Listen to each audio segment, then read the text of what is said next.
عزیزانو ضمیر خان څه وایي ژوند که بې له تا نه وای نو مړ به وای. ژوند که بې له تا نه وای نو مړ به وای، او مرګ که د خفګانه وای نو مړ به وای. او ژوند کې بس د یو الله نه تمه کړم، ژوند کې بس د یو الله نه تمه کړم، رزق که د خانه وای نو مړ به وای.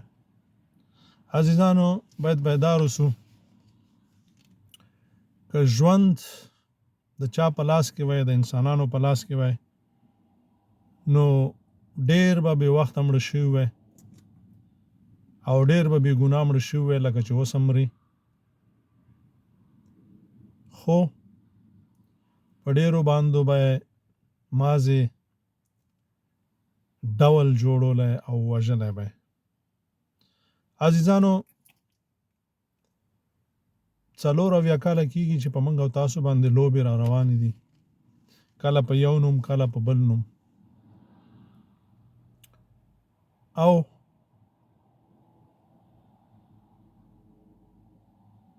هر څوک چې د یووالي، هر څوک چې د آبادۍ، هر څوک چې د قام او د ملت خبره کوي هغه باید ووژل شي.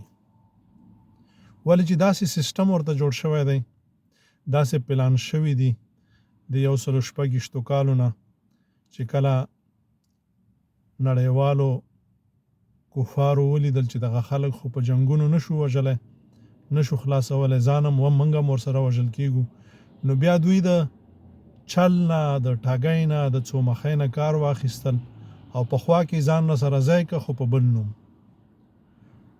رنګونه بدل دي، خبرې بدلې دي، څو مخې دي، او یوازې د وطن زمونږ د خاورې د ورانولو دپاره او زمونږ د وژلو دپاره دوی ته دنده ورکړله چې د دوی د منځ د راوستو نه اول ځل د بابړې قتل عام که تاسې د پښتنو تاریخ ګورئ او کله کله ځانونه ته خبروئ،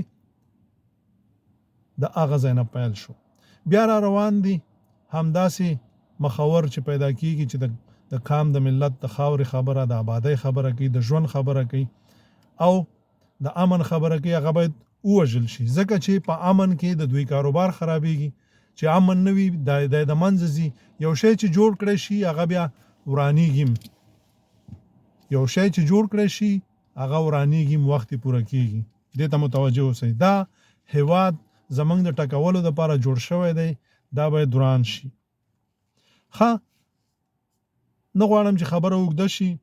40 کاله کېږي چې خارجیانو ټول افغانستان لوټ کړ، لوی افغانستان یې لوټ کړ، راځي په یوې باندې په بل، هر یو راځي، هر یو هغه خپله برخه چې دوی په زړه کې نیولې ده او دوی کوم ځان سره لیکلي دي چې د افغانستان نه به وړو راځي، قتل عام کوي، یو څو شپې هلته کوي تر څو پورې چې سره او سپین د ځانه سره ویسي، لاړ شي، بیا بل راځي، بیا بل راځي. دا د دوی خپل تصمیم دی چې سره جوړ کړی دی، خو موږ په خبر نه یو. یعنی 43 کاله وشو چې دا سلسله داسې روانه ده چې دوی راځي او ښه په نره او په لویه کچه باندې دوی د افغانستان ملي ګټې، شتمنۍ لوټ کوي او د ځانه سره وړي او نوکران نیم افغانستان. چې زما هیڅ وخت نه خوښېږي چې د الله روبر څوک وایي، دا چې یو د کور یو اندازه څوک درنه ونیسي نو وخت ته به ګورې، کمزوري به وي، زور به نه رسېږي، مجبوریتونه به وي. کنې دا چې تور نه تېرېږي دا بې غیرتي وي. زمونږ په خولې والا کې راځي چې الله روبر ورته ویو، خو نیم افغانستان چې دی دا لوټ مار تقریبا 15 کاله وشو، ښه په نره یې اچولی دی چې لګیا دي د سوات د باجوړ نه ونیسه او دغسې په خیبر ایجنسۍ باندې او په ورکزۍ او په بنګښو ایجنسۍ باندې او وزیر شمالي او جنوبي وزیرستان باندې همدغسې ښه سم په نره باندې راغلي دي، پراته دي. او هغه تیږي چې موږ او تاسې ورته د مرمرو تیږي ډبرې وایو هغه هم نه پرېږدي، په اخره کې په دې باندې شروع کړې ده. 40 کاله وشو چې د لوی افغانستان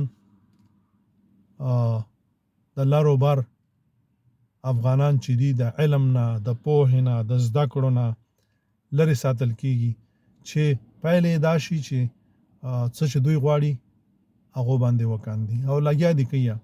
څولېخ کاله وشو چې د افغانستان په ورانولو باندې دوی لاس پورې کړی دی.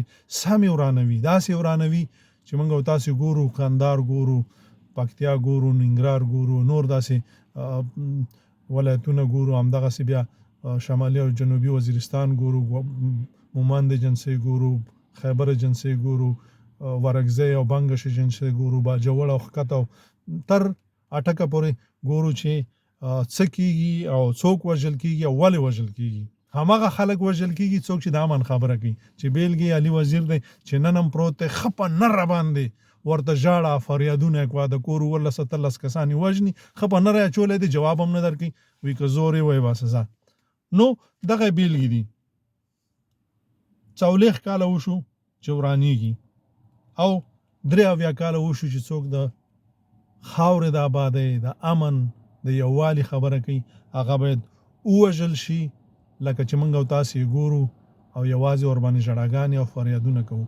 نو عزیزانو راغلو، په دې کې زما د خبرو مقصد دا دی چې د دې نه د خلاصي لار څه ده.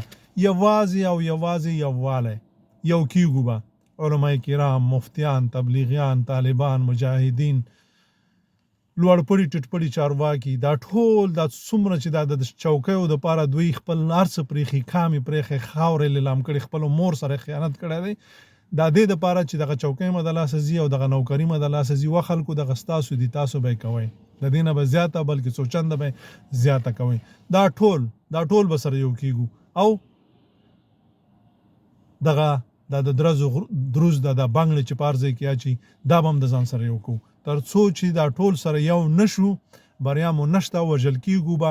اول به هغه وژل کیږي چې څوک سر اوچتوي، بیا به هغه وژل کیږي چې هغوی مړې سترګې نیولې وي او تر اخره پورې ناست او څه یې نه ویل. د هغوی وار بیا په اخره کې دی، خو داسې بد مرګ به وي د هغوی چې د خپل مخ کې به د هغوی ناموسونه لیلامېږي او دوی به ورته ګوري.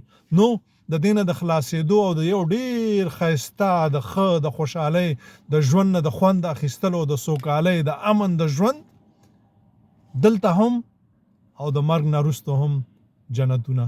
ولې چې څوک آزاد نه وي، څوک چې د الله عبادت په آزاده فضا کې نشي کولی، هغوی غلامان دي او د غلام نه مونځ، نه روژه، نه زکات، نه حج، ان تر دې چې نکاح یې قبوله نه ده، تر څو چې د خپل بادار نه پوښتنه وکړي. او دا موږ تاسو ګورو، یو کیږو به که نه ورکیږو. الله مو تل ښاد و آباد لره. یو شی خیانت د خپل قام، د خپل ځان، د خپلې خاورې او د خپل ملت سره مه کوئ. خاین سړی بدترین انسان دی. السلام علیکم ورحمت الله وبرکاته.